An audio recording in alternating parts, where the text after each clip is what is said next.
Hello and welcome to the ESG Experience podcast, brought to you by Conservice ESG. I'm Anne Landgraf, a consultant here at Conservice ESG, and I'll be your host in today's episode. Whether you're an ESG expert or just dipping your toes into the ESG universe to understand how it could help with engaging stakeholders, mitigating risks, and attracting investors, this podcast is for you. Together, we will navigate the alphabet soup of ESG, discuss ideas, review strategies, and share industry news and trends. In today's episode, we'll be examining ESG risks and opportunities, specifically those around health and well-being and human and social capital. I'm very pleased to be joined by Minjia and Kelly Worden from the International Wellbeing Institute, or IWBI for short. I'm so excited to introduce you to our two guests who have both interesting and impressive backgrounds. First is Minjia, who is the Vice President of Investing for Health at IWBI, where she leads efforts to elevate the meaning of health, well-being, and equity to organizations and communities at scale. Minjia brings her interdisciplinary background in law, economics, finance, and global markets to partnership building, corporate strategy, sustainable finance, product development, and policy advocacy to put the H, humanity, and health in ESG initiatives. Next, Kelly Worden, who's the VP of ESG and Investing for Health at IWBI. She leads development of resources to help organizations place people at the center of their ESG strategy and investment. Prior to joining IWBI, Kelly co-directed the Green Health Partnership, an applied research initiative of the University of Virginia School of Medicine and the U.S. Green Building Council, working with both USGBC and GRESB to develop real estate processes and industry standards to benefit people and society. Welcome, Minjia and Kelly. So I think I'll pass it over to Minjia first, if you would just maybe give our listeners who aren't familiar with IWBI a little context of what your organization does on a large scale. Yeah, sure. So International Wellbeing Institute, we are leading a global movement to transform health and well-being with our people-first approach to buildings, organizations, communities, and now even capital markets. And we do this through our well-building standard. It's really a roadmap for creating and certifying space that advance human health and well-being. Actually, very recently, we just celebrated this global coverage of 4 billion square feet across over 120 countries and over 20% of Fortune 500 companies. So I'm really glad that this movement is getting global traction across different markets. And at Investing for Health, we are, and as you mentioned when sharing our bio, it's really an initiative to elevate the meaning further across communities and at scale. And our effort here, includes thought leadership building, sustainable finance, trends sharing, which we'll share with all the audience later, and also like to talk about and share the alignment between WELL and leading ESG sustainable finance principles or standards. And Kelly will share more of her background coming from GRESB, really leading the health and well-being module for GRESB, and how Kelly and our Chief Medical Officer, Dr. Matt Trowbridge, are bringing their expertise from public health into the development of the Investing for Health initiative. Thanks, Minjia. Yeah, Kelly, would you like to speak more to your background a little bit? Yes, yeah.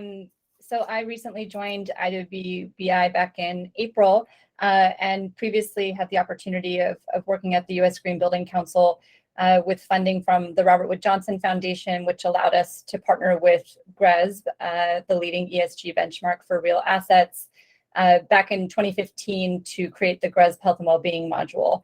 And this was a really amazing learning opportunity for me. My background is in public health, so I've had to learn quite a bit on the job working within sustainable real estate and investment.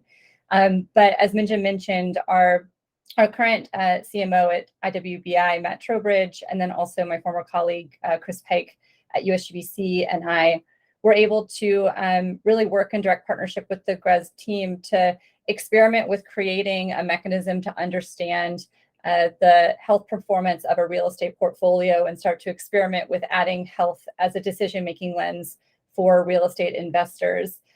What was really amazing was to be able to engage the real estate market back in 2015, just as health was really coming to the forefront as a focus area for the industry.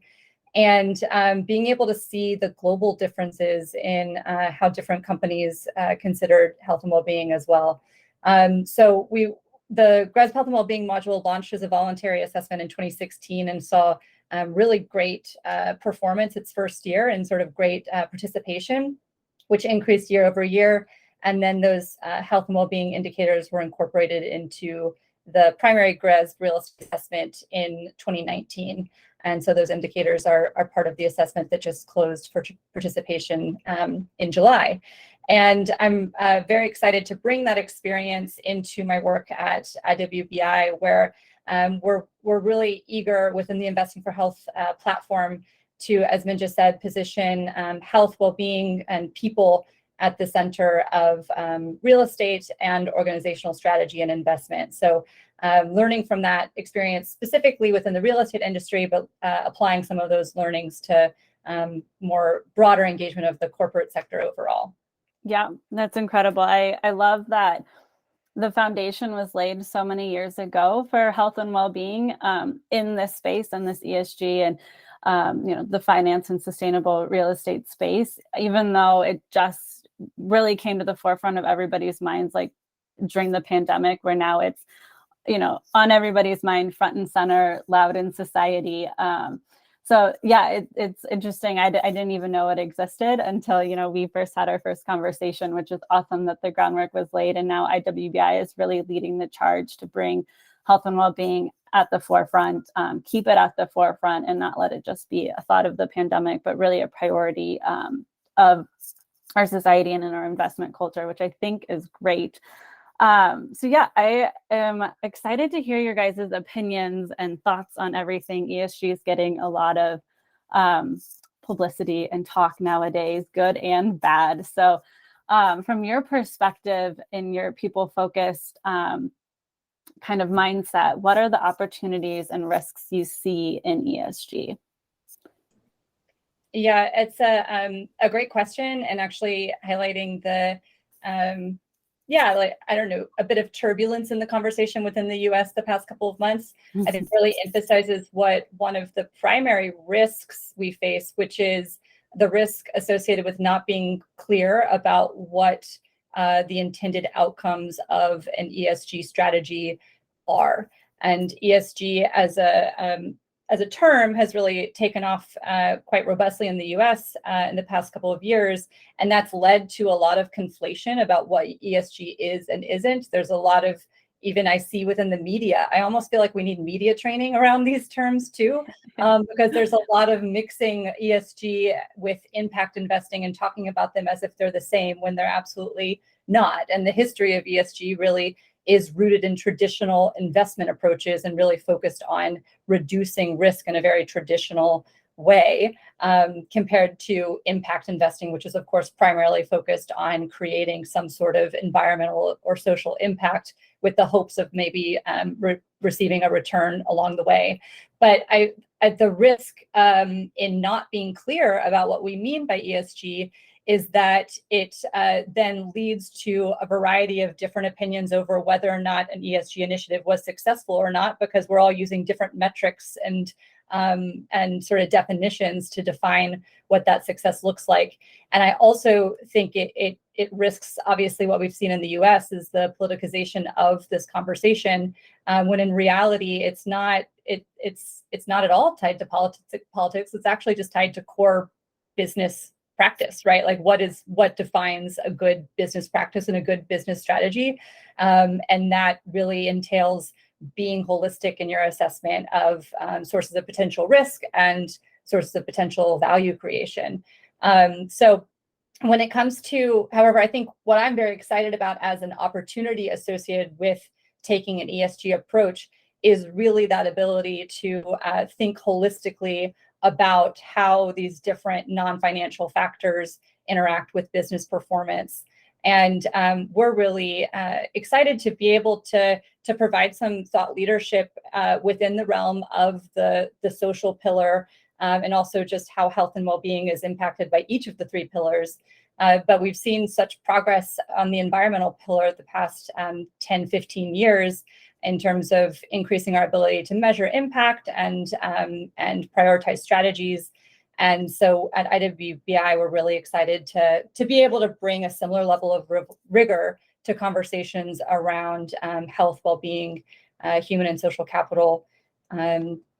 Yeah, so that's sort of my take on some of the risks and opportunities. But we really are at a moment in time, and especially as you mentioned at the intro, the pandemic really highlighted the interconnection of all of these different factors. And so I'm excited that for the most part, I don't think we're at the point that green building was, say, right before the pandemic, even, where people were having arguments over environmental focus or health focus. Like, no, that's not an argument that we have the luxury of even having, right? Like, we don't have a choice. We have to address all of these in a balanced way. And ESG frameworks really provide us with an opportunity to do that holistically in practice. That's great. Minjia, do you have anything you want to add? Kelly summarized really well. And I think like one thing to add is, ESG is traditionally perceived as an approach or measure for risk mitigation. I just want to say, as we're really broadening our thinking on ESG, especially the S pillar, as Kelly mentioned, and for example, diversity, equity, and inclusion, which is now currently embedded into S. And I don't think it should be just categorized as risk mitigation. A lot of those as factors or the social pillar is really meant to create value, act as a measure for value creation for organizations of all types. Yeah, that's great. I think, like Kelly mentioned, we have the E well defined. We've got data tracking down. We have metrics established. And we know the risks associated in that E category, the environmental category. The governance is kind of a little bit more explained. There's not as much ambiguity with it in terms of the regulations that you're following or complying to. But yes, social is a little bit tricky, and there is risk involved with your social capital and your people in your organizations in terms of if you're not treating them well, and we're in this the great resignation period, you want to mitigate the risk of losing your employees, your staff, the people who produce your goods in your organization or your products or your processes. But I do think there is value to add, and that's where it's not just impact investing, as Kelly mentioned, but really just good big business practices.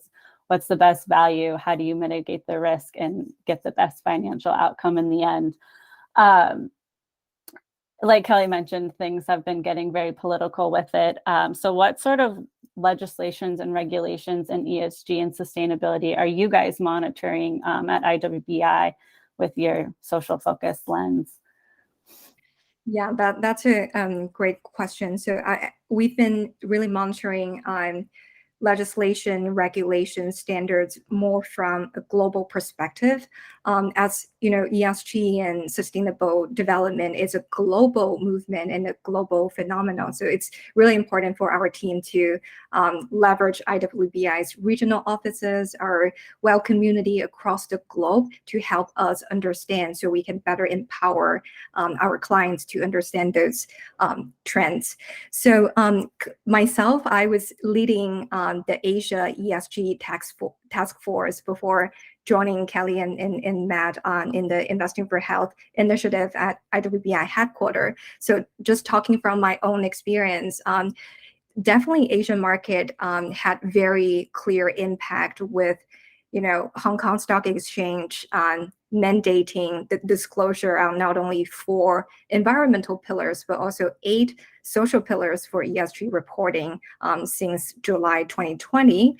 And then the China government has launched Healthy China 2030 roadmap as a national strategy. So back then, even when standards are not finalized or they haven't updated enough to capture what does it mean for us to include social, but our clients are very quickly connecting the dots because they see this trend not only pushed by stock exchanges, but also the national and regional government in China and across the Asia Pacific countries. And another example in Asia is Singapore Exchange also made a climate risk disclosure and board diversity policy disclosure mandatory since 2021, which will be implemented, I think, in the order of the industry, either by next year or starting from 2024 reporting. And looking at the EMEA market in the EU, the proposed EU social taxonomy is an accompaniment in addition to the highly influential EU environmental taxonomy. It really defines how ads can be contributing to generating greater social good and what does it mean to call something a social investment. So this is a really critical proposal, and we hope it will move through that legislative process very soon. And in addition to the social taxonomy, we're also monitoring closely the development and implementation of the Sustainable Finance Disclosure Regulation, SFDR, as well as the Corporate Sustainability Reporting Directive, CSRD, which are the other 2 very important legislation and regulation from the EMEA market. And back to the North America, as I'm on a business trip now in Canada. So in Canada here, the Toronto Stock Exchange and the TSX Venture Exchange have also adopted policies regarding timely disclosure of ESG metrics alongside reporting obligations for mainly publicly listed companies. And coming back to the US, I guess a lot of audience are already familiar with the climate risk disclosure proposal recently, but SEC is also sending very clear signals that they will be expanding the disclosure requirement on human capital management in addition to the climate risk disclosure. And actually, our Investing for Health team, together with our policy advocacy team here at IWBI, we work closely with Representative Cindy Axne's office last year to really embed the health and well-being lens into the 2021 Workforce Disclosure Investment Disclosure Act to further urge the US SEC to adopt a broader thinking of the human capital disclosure in their requirements. So yeah, these are all like really exciting global trends we're monitoring, and we have to emphasize that it's just not sufficient to look at ESG from one jurisdiction. We have to combine these global trends in order to see the bigger picture more clearly. Yeah, it's fascinating if you look at it on a global scale. I think when we're here in the US, we kind of get honed in on the goods, the bads that we're hearing, and kind of this tug of war that we're experiencing in the ESG market. But I'm interested to hear all of these global trends that you guys are monitoring. How is IWBI as an organization kind of responding, and how is it impacting the products you guys produce and the clients you guys deal with on a day-to-day basis? Yeah, so something that that we're monitoring is, as Minjia was sort of describing all those different regulations, obviously that increases the expectation of companies to be able to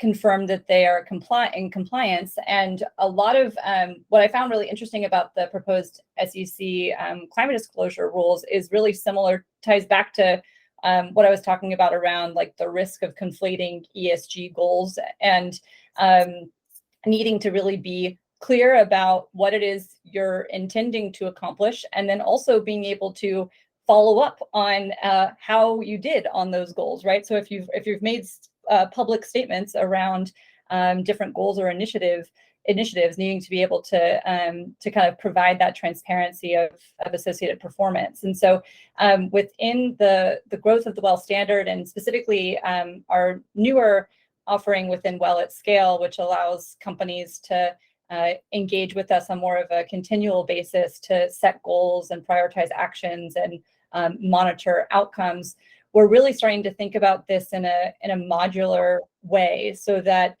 yes, we have something at a high level to say about how a company or a place is performing, but also making sure that we've got that granularity of data readily available as well, so that in whichever direction regulations go, we're able to help companies kind of understand their performance over time and respond appropriately. We're also, I'm very encouraged by the, especially within real estate, the growing focus on additional areas of impact, such as the supply chain, and how we can be more transparent around that. And so the WELL standard is responsive to those trends by incorporating beta features, such as we've got one on supply chain transparency.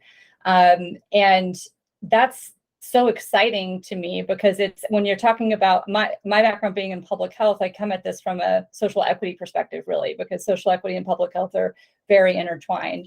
And while I do care about everyone, including the people that have the luxury of being in really nice, beautiful new buildings, I care more about those populations that aren't in those buildings, right? About the populations that contribute to creation of materials that create those buildings, or the communities that are surrounding those assets. And so I'm excited for our ability to be nimble and adaptive and incorporating new types of features that really help companies stay ahead of those types of trends.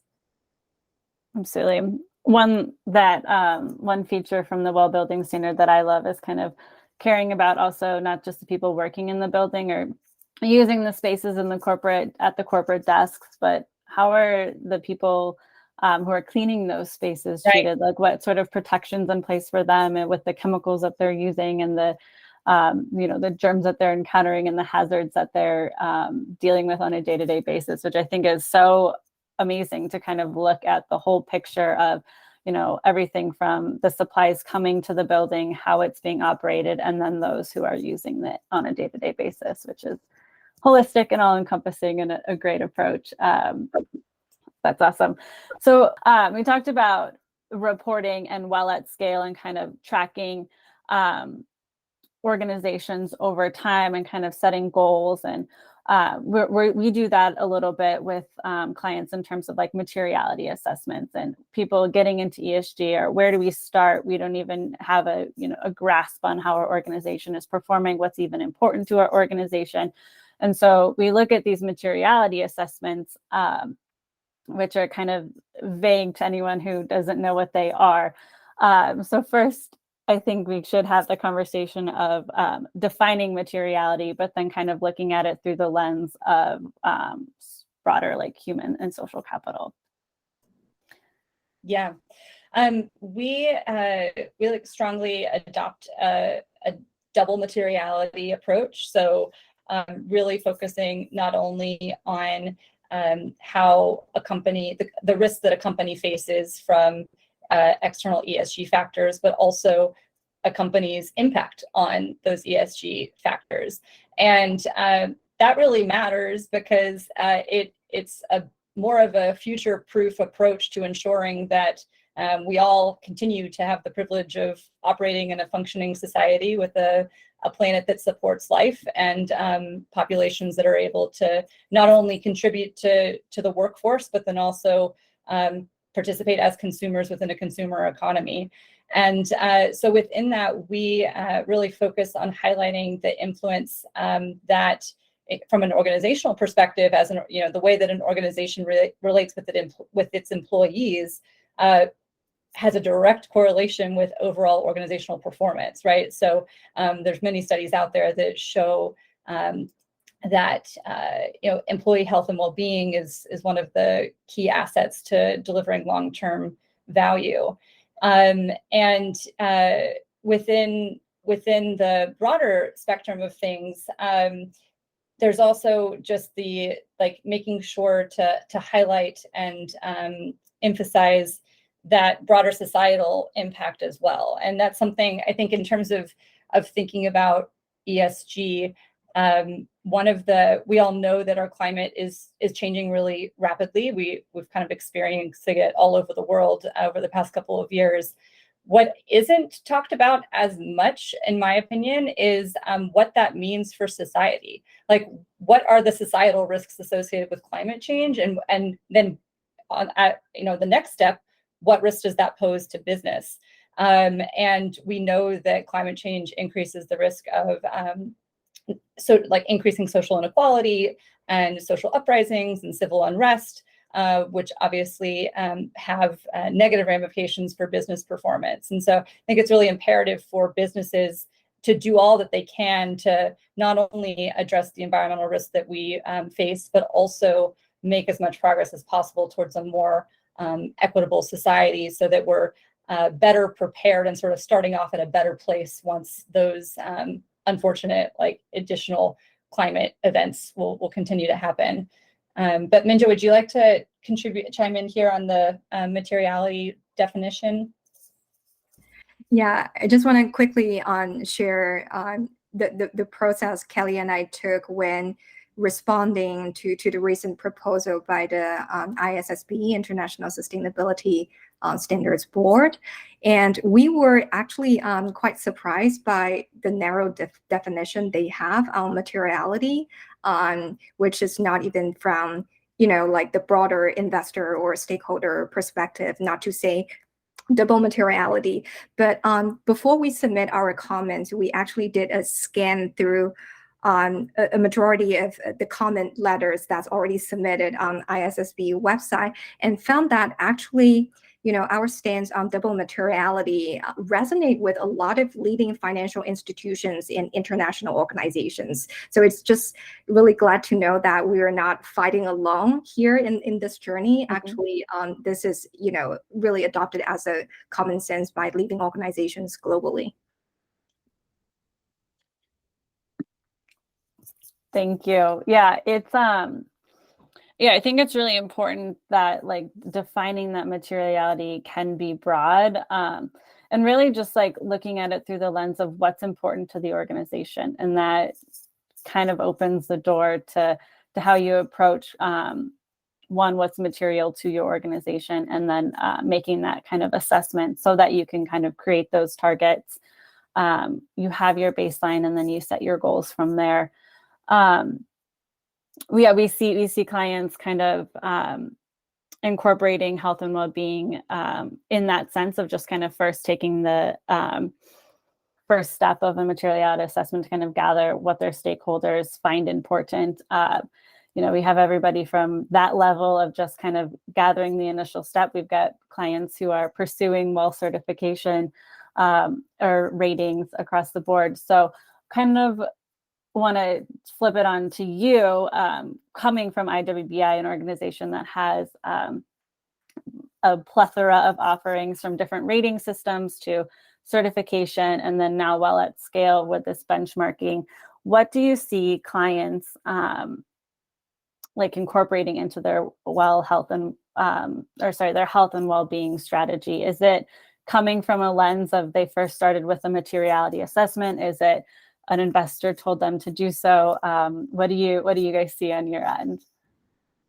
Yeah, Annie, that's a great question. So we started tracking the well-mentioning clients' ESG report, annual report, CSR reports, as these are really critical sources for us to understand what's the overall strategy clients are adopting. So we started this exercise pretty early on, and back in the early days, I guess a lot of clients just they started by incorporating WELL into the appendix of their report, like green building. It's not even like WELL building certification. It's under the green building certification appendix. But over the past few years, as we are talking about all those regulatory push, investor demand.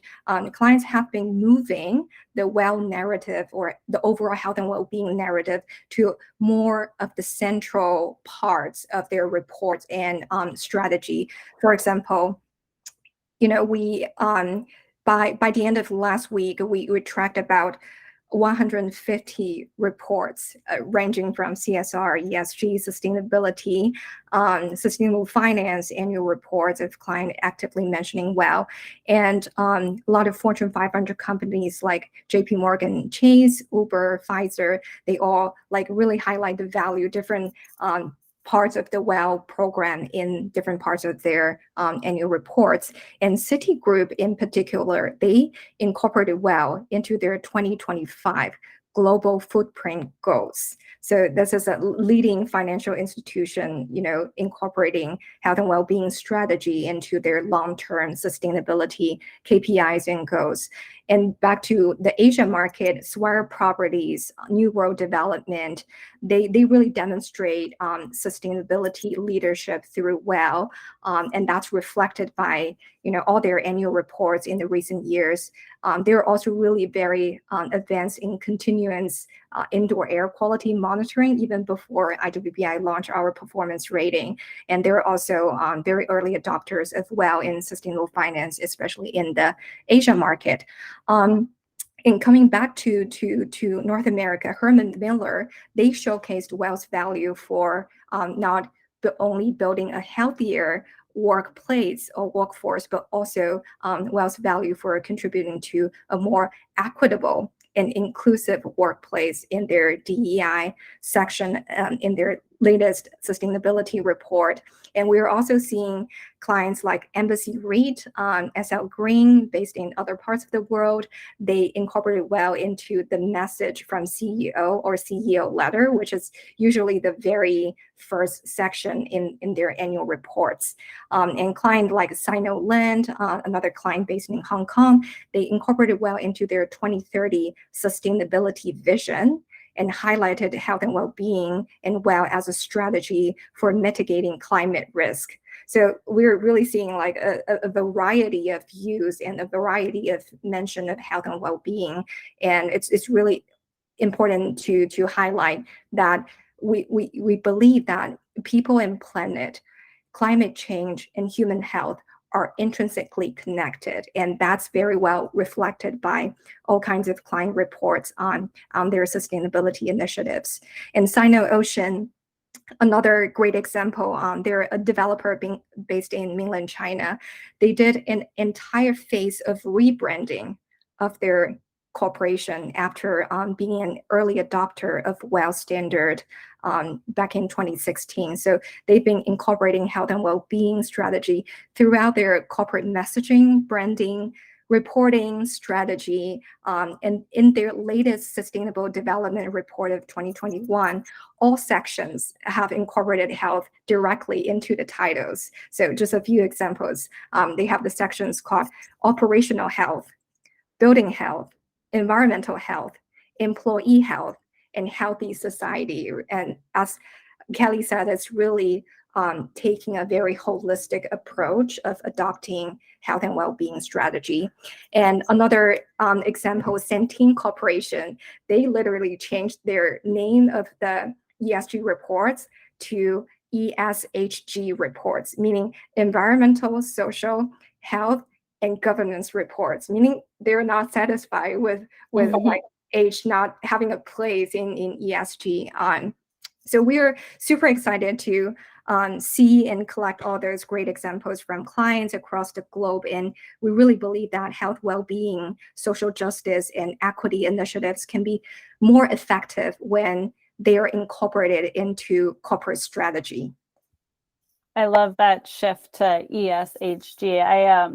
I attended the WELL Summit back in April that IWBI put on, and I think it was your colleague Matthew Trowbridge that led a panel discussion of if the H should be added into the ESG. And there's a great conversation of, it needs to be as important as the ES and G, but also great arguments of not siloing it because it is so intrinsic in all the other three letters.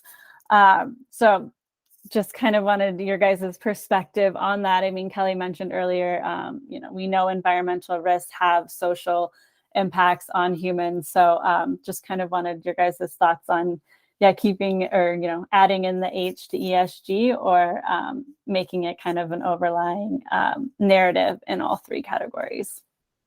Yes. I have a lot of thoughts on this, especially my background in global environmental health. They're just so interconnected that I really feel like we just need to elevate, emphasize, and better organize the health aspects of ESG, right? Because they are implicated by every single pillar, especially when taking a social determinants of health approach to public health. You look at a list of the social determinants of health, and that is just basically everything that we think of within both the social pillar and sometimes the governance pillar. And then we know that there's, we as humans need a healthy planet in order to live. So there's no separating environmental impact from health impact. So I feel like, and at the same time, ESG is an evolution of sustainability, which from the start has meant to place focus on planet, people, and profit, right? It's supposed to be a balanced approach. And so health and people and social considerations have always been part of the sustainability movement. They were just, I think, in part because they're less tangible than the environmental aspects. They're harder to measure. So they weren't emphasized as much. And especially, within the real estate industry, really sustainability meant really focusing on specifically environmental issues. However, the green building movement really came from the experience of the 70s of what happens if we focus only on environmental performance. Well, that's not good because it leads to sick building syndrome and negative occupant experience. And so even green building has roots in recognizing the need for that balanced approach that incorporates health considerations alongside those environmental considerations. So yes, I feel like the tagline we should really embrace is focused on elevating the H within ESG and adding a level of rigor that has been absent previously. Do you see health and well-being being incorporated into sustainable finance trends as you'd like it to see? Is it getting the elevation that it needs right now? Yes, indeed. So that's another really exciting finding to share with you and all the audience here. So we've been also tracking the sustainable finance cases incorporating well globally. And by the end of last week, we have tracked 45 cases incorporating well across 5 continents, including Asia, Oceania, Europe, Africa, and North America. Again, like truly global movement across 18 countries, 10 industries, and 8 different financial instruments. And also in addition to the more widely adopted green bond or sustainability bond, we're also seeing sustainability linked or ESG linked loan and credit facilities start to emerge in this market. And we're also seeing culture and religion-specific financial instruments such as green and sustainable sukuk. So for the audience context, sukuk is an Islamic financial certificate similar to the concept of bond in Western finance. And they're issued by several of our clients based in Southeast Asia and the Middle East. And they're also actively incorporating well as part of the use of proceeds. And for the loan part, we're seeing it has really great potential because it's more flexible than the bond framework. Because for the sustainability linked loan or credit facility, it's oftentimes directly linked to the long-term ESG or sustainability targets that's preset or predetermined by clients. And we're seeing leading organizations like Colliers, Sino Land, Champion REIT, Link REIT, CBUS Property, they're all incorporating well first into their long-term ESG KPI. and link it back to their loan framework. And the really exciting part of this whole mechanism is that upon the achievement of those predetermined KPIs, including WELL, clients can also unlock a lower loan interest rate. So it's not only good for them to strengthening their sustainability narrative and company branding and messaging, but also like it has very direct financial return and ROI story. So these are some examples we are seeing specifically, including Swire Properties, New World Development, being really the leaders in the Hong Kong and China market to adopt green bond early on since 2018 and started using WELL as part of the proceeds.